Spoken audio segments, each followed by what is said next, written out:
ప్రజాగలం నేను మీ దండపాటి కోటేశ్వరం. అంటే కేటీఆర్ చెప్పింది ఏంటంటే ట్రెండింగ్ ఒక ఆర్టిస్ట్ అవుతాడు, ఒక సింగర్ అవుతారు, కానీ మన రాజకీయ నాయకుల్లో మన మల్లారెడ్డి మాత్రం ఎప్పుడు ట్రెండింగ్లో ఉంటాడు. ఏం మాట్లాడితే అదొక వింతగా, అదొక జోకుగా, అంటే ఒక చూడాలనిపిస్తుంది అన్నమాట. అది ఏం మాట్లాడినా చూడండి.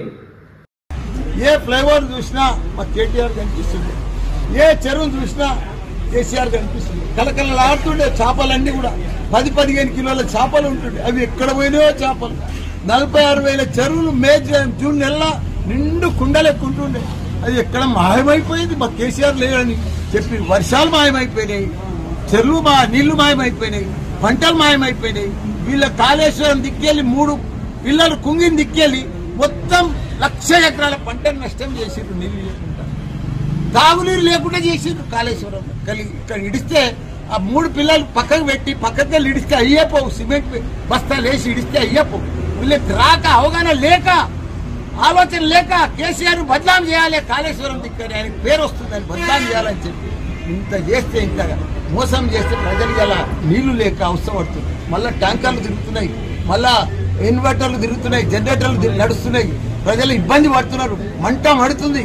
ఎక్కడ కూడా తాగుతందుకు కూడా పశువులకు కూడా నీళ్లు లేకుండా ఆ పరిస్థితి. కాబట్టి ఏవైతే మీరు గ్యారంటీలు అయినరో 2,000 నుంచి 4,000 ఇస్తామన్నారో పింఛన్లు అవి ఇచ్చేదాకా మిమ్మల్ని వదిలేదే లేదు. మీరు చెప్పిన మాటనే మీరు ఎప్పుడు వేస్తారో ఒట్టు తింటున్నారు కదా. 15 ఆగస్టుకు మీరు రుణమాఫీ చేస్తున్నారు కదా, రైతులకు ఒట్టు తిన్నారు కదా. అట్లనే అన్ని ఒట్టు తిను. మహిళలకు 2,500 ఎప్పుడు ఇస్తారో ఒట్టు తిని చెప్పు. దసరాకి ఇస్తావా, దీపావళికి ఇస్తావా, సంక్రాంతికి ఇప్పుడే ఒట్టు తిని చెప్పు. వాళ్ళకి చెప్పు. ఆ మాటని ఊసెత్తలేవు. 4,000 పింఛన్ ఎప్పుడు ఇస్తావో చెప్పు. ఒట్టు తిని చెప్పు. ఇప్పుడే నేను దీపావళికి ఇస్తాను, నాతో ఇప్పుడు కాదు. 9 తారీఖు ఇస్తాను, డిసెంబర్ 9కి అందరికి 4,000 పింఛన్ ఇస్తాను. నీకు 15,000 రైతు భరోసా ఇస్తాను. ఇవన్నీ కూడా చేస్తాను. ఎక్కడ ఒక్క మాట లేదు. ఎంపీ ఎలక్షన్ దాకా మాయమాటలు చెప్పి ఓట్లు తిన్న రైతు. ఆల్రెడీ ఒక కాలేజు మల్లన్న డిమాలిష్ అయినట్టుంది.